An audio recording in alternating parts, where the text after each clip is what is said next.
A man stands atop a rickety wooden tower, 100 feet in the air. There's no safety net, no modern equipment, just vines tied to his ankles. In seconds, he'll leap headfirst toward the ground. Welcome to Vanuatu's land diving ceremony, the original bungee jumping, a 1500-year-old ritual now facing extinction. I'm Alex Arnold from Arnie's Brain Train, and today we're witnessing one of the world's most dangerous rituals before it disappears forever.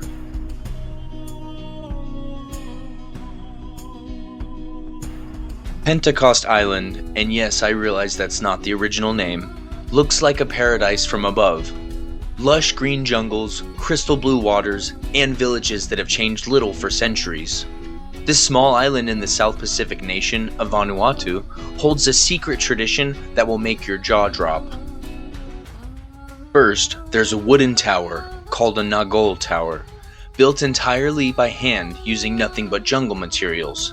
It's the centerpiece for the Ngol ceremony, the original bungee jumping ritual.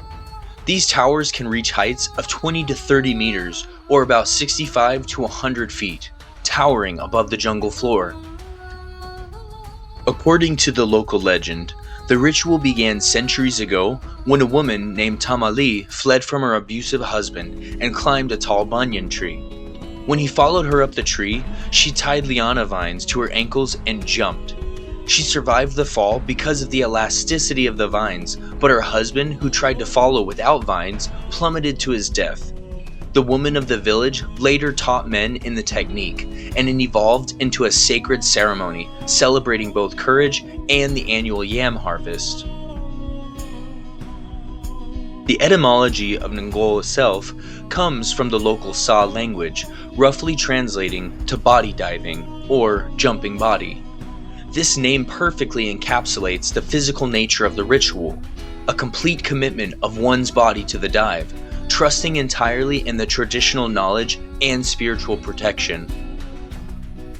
The ritual is deeply embedded in the spiritual worldview of the Pentecost Islanders. They believe that successful dives please the spirits who control the fertility of the land. The Ngol ceremony traditionally takes place during April and May, coinciding with the yam harvest season. The timing is crucial. It must occur when the vines have the perfect elasticity, neither too brittle from dryness, nor too elastic from being too fresh. Something fascinating about this ritual, from an anthropological perspective, is how it serves multiple cultural functions simultaneously. It's an agricultural rite ensuring bountiful harvests, a coming-of-age ceremony for young men, a demonstration of courage that determines social standing, and a spiritual communion with ancestral forces. Unfortunately, this ritual was nearly lost during the colonial period when Christian missionaries banned many traditional practices they deemed pagan. From the late 19th century until Vanuatu's independence in 1980, the ceremony was either performed in secret or not at all in many communities. This disruption threatened not just the ritual itself, but the entire knowledge system surrounding it, from tower construction techniques to vine selection methods.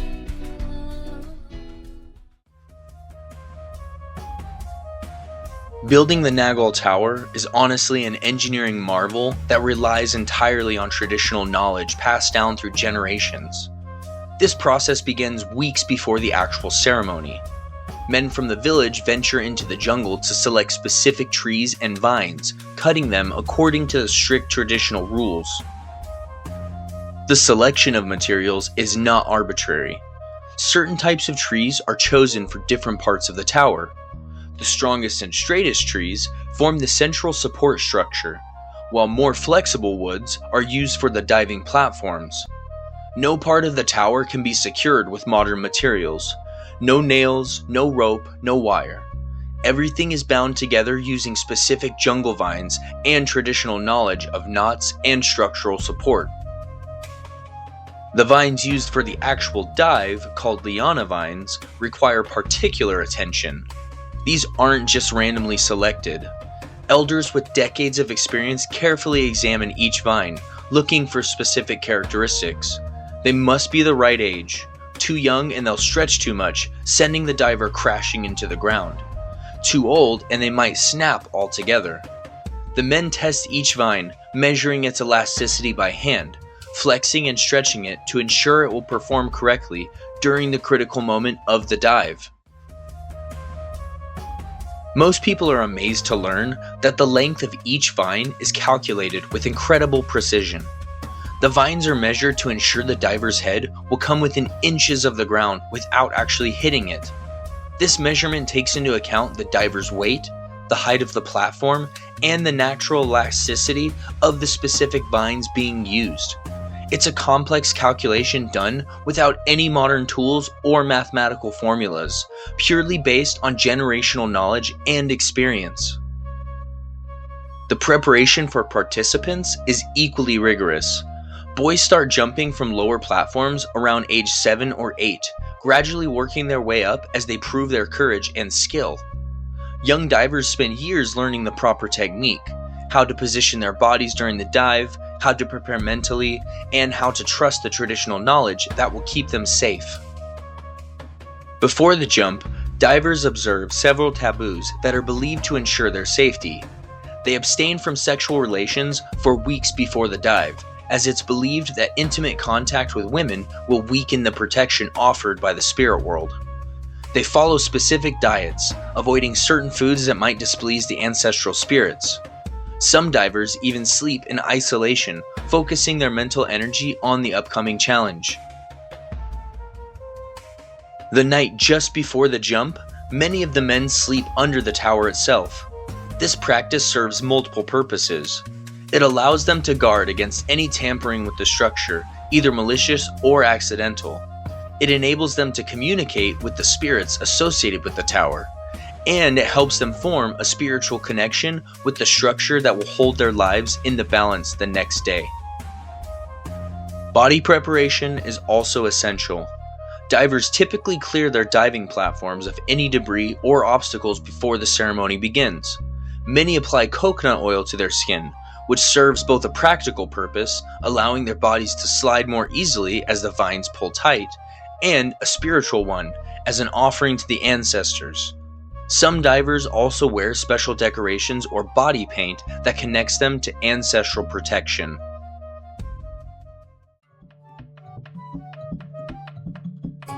As dawn breaks on the day of the Ngol ceremony, the atmosphere in the village transforms. What was once a quiet community becomes a hub of activity and ceremonial preparation. Hundreds gather around the tower, not just from the host village, but from surrounding communities as well. Traditional songs fill the air, creating a hypnotic rhythm that builds both excitement and spiritual connection. The earliest divers are typically the youngest participants, or those diving from lower platforms. This serves a practical purpose. It allows more experienced divers to witness the performance of the vines and make any last-minute adjustments to their own preparations. If a vine stretches more than anticipated with a lighter jumper, a heavier diver might request additional reinforcement or adjustments to his own vines. The divers' actual bodies are decorated with traditional designs using natural pigments derived from plants and minerals found on the island. These designs aren't merely decorative, they're symbols of protection and spiritual connection. Some patterns represent ancestral spirits who will watch over the diver, while others symbolize strength, courage, or successful harvests. The application of these designs is in and of itself a ritual, often accompanied by chants and prayers. The tower sways visibly as each diver makes the climb to his platform.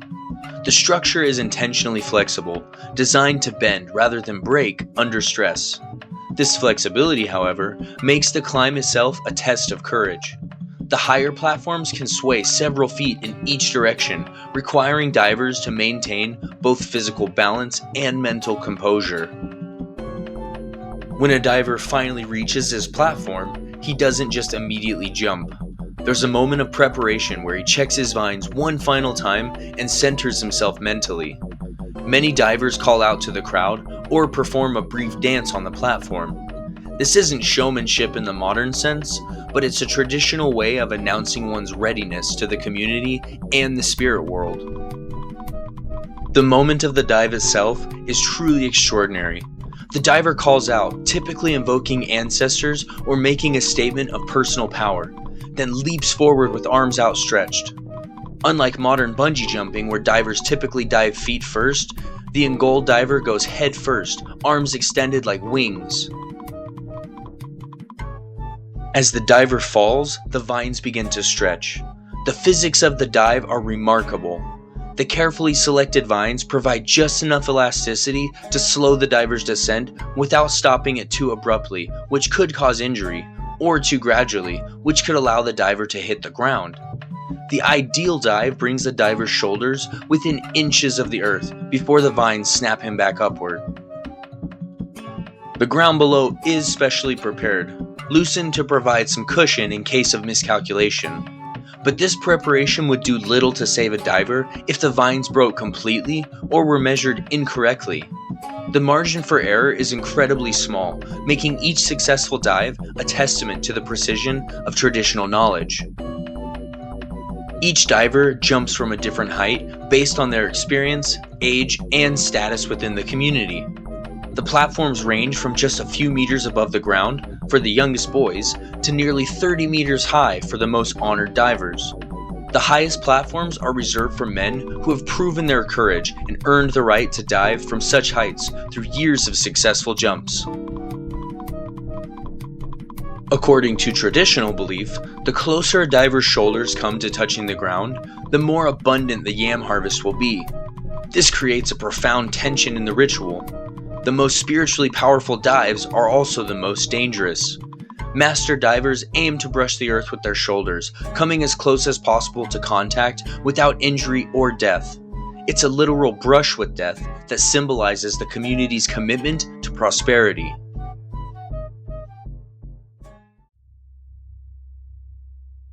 The Ngol ceremony isn't just a spectacular physical feat or a test of courage. It's a complex cultural institution deeply woven into the fabric of traditional life on Pentecost Island. Understanding its multiple layers of significance helps us appreciate why its potential disappearance would be such a profound loss. At its most fundamental level, the land diving ritual is an agricultural ceremony. The traditional belief holds that the tears of the diver's mother, who watches in fear as her son jumps, will water the soil and ensure a bountiful yam harvest. The physical act of diving towards the earth is also symbolic. It represents a human sacrifice that's redirected at the last moment, pleasing the spirits without requiring actual death. The closer the diver comes to the ground, the more pleased the spirits are believed to be, and thus the more abundant the harvest. The timing of the ceremony is directly tied to the agricultural cycle. It takes place specifically during April and May when the yams are ready for harvest. This timing also coincides with when the liana vines have the perfect elasticity for the dive, demonstrating how deeply the Pentecost Islanders understood the natural cycles of their environment and integrated them into their cultural practices. The Ngol also serves as a critical coming-of-age ritual for young men. A boy's first dive marks his transition toward manhood. With each subsequent dive from higher platforms, he further cements his status as a full adult member of the community. The ritual provides a clear, physical demonstration of courage that everyone in the community can witness and acknowledge. For men of all ages, performing in the Ngol helps establish and maintain social status. Those who dive from the highest platforms and come closest to the ground earn tremendous respect. This respect translates into influence in the community decisions, success in finding marriage partners, and general prestige. The ritual thus serves as a means of social organization and status determination without requiring violent competition or material wealth. The ceremony is also deeply connected to masculine identity in traditional Pentecost society. While the legend attributes the origin of land diving to a woman, the ritual itself has evolved to be exclusively performed by men. It celebrates attributes traditionally valued in men within the society: physical courage, willingness to risk oneself for the community, and trust in ancestral knowledge. From a spiritual perspective, the Ngol creates a bridge between the physical and spiritual realms. When divers leap from the tower, they temporarily enter a liminal state, neither fully in this world nor in the spirit world. This transition makes them effective intermediaries between the community and the ancestral spirits who influence harvest, health, and general prosperity. The land diving ritual also serves as a powerful marker of cultural identity. When Christian missionaries banned the practice in the early 20th century, it led not just to poor harvests according to local belief, but also to a sense of cultural disconnection. When the ritual was restored, it became a symbol of cultural persistence and resistance to outside influence. Even today, as Vanuatu navigates its place in the global community, the Ngol stands as a proud symbol of unique cultural heritage. The historical significance of the ritual extends beyond Pentecost Island itself. The Ngol is widely recognized as the inspiration for modern bungee jumping. After A.J. Hackett witnessed the ritual in the 1970s, he developed the modern commercial version that has since spread worldwide. This connection represents both cultural diffusion and, some argue, appropriation, as the spiritual and community elements were stripped away in favor of pure thrill-seeking. What makes the potential loss of this ritual particularly significant is that it represents not just the disappearance of a spectacular physical practice, but the erosion of an entire knowledge system. The Ngol encodes generations of knowledge about local plants, construction techniques, human psychology, spiritual beliefs, and social organization. Its loss would mean the loss of this integrated knowledge system.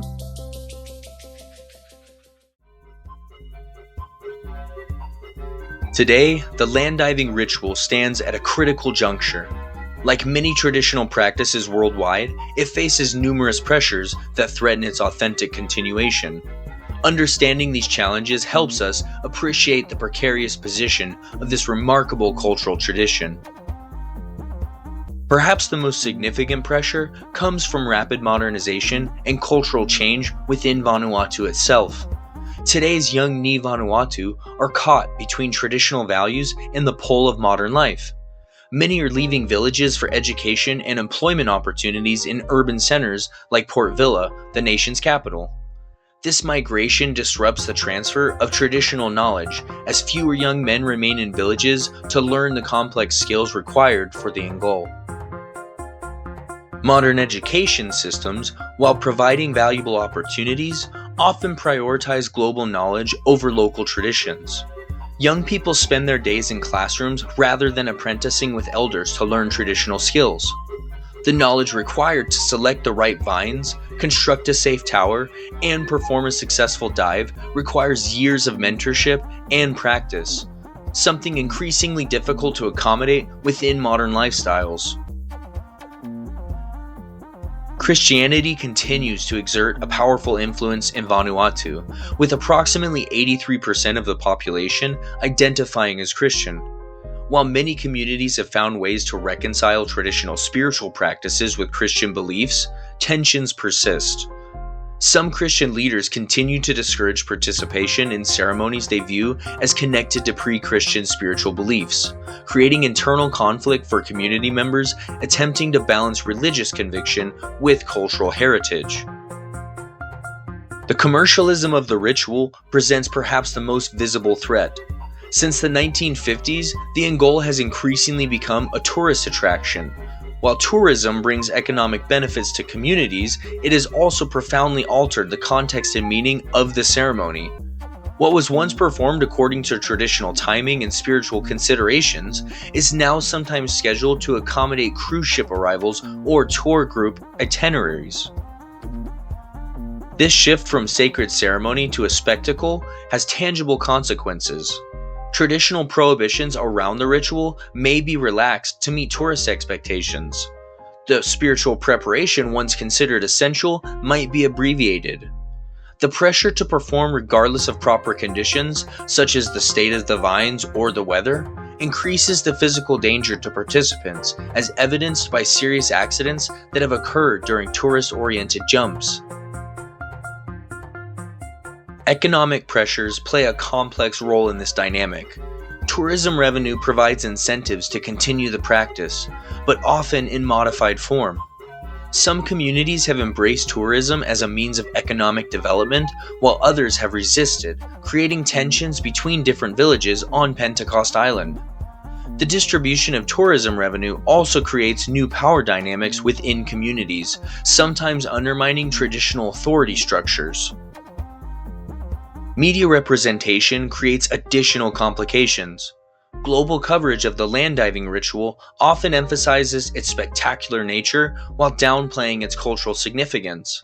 This representation influences how tourists approach the ceremony and how young Vanuatu themselves perceive their heritage.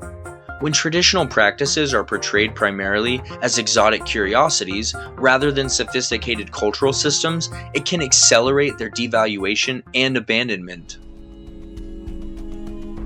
Not all the forces are negative, however.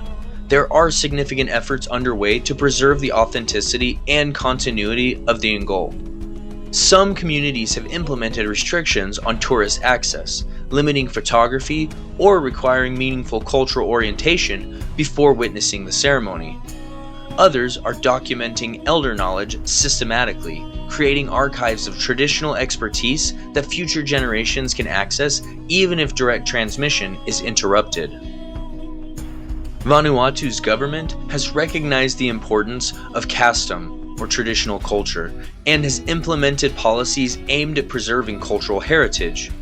The establishment of the Vanuatu Cultural Center and the training of local field workers who document traditional practices represents an institutional commitment to cultural preservation. International recognition, including UNESCO interest, has also helped raise awareness of the ritual's cultural significance. Some communities are finding innovative ways to balance tradition with contemporary realities. By developing sustainable tourism models that prioritize cultural integrity over spectacle, they are creating economic incentives that support rather than undermine traditional practice. Educational initiatives that integrate traditional knowledge into formal school curricula help young people value their cultural heritage alongside modern education. What we're witnessing may be one of the last generations to practice this ritual in its fully traditional form. Each dive represents not just personal courage, but the resilience of a culture fighting to maintain its identity in a rapidly changing world.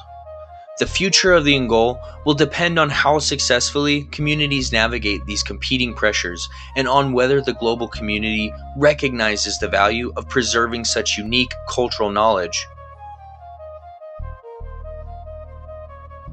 The land divers of Pentecost Island remind us that human courage and cultural expression take many forms. This ancient tradition, balancing on the edge of survival, challenges us to consider what other human knowledge might be lost as traditional practices fade away worldwide. Each tower that rises and falls on Pentecost Island represents not just a spectacular physical feat, but a complex system of knowledge developed over countless generations. Knowledge about materials, physics, spirituality, and community that exists nowhere else on Earth. As we marvel at the courage of these divers, we might also consider our own role in the story of cultural preservation.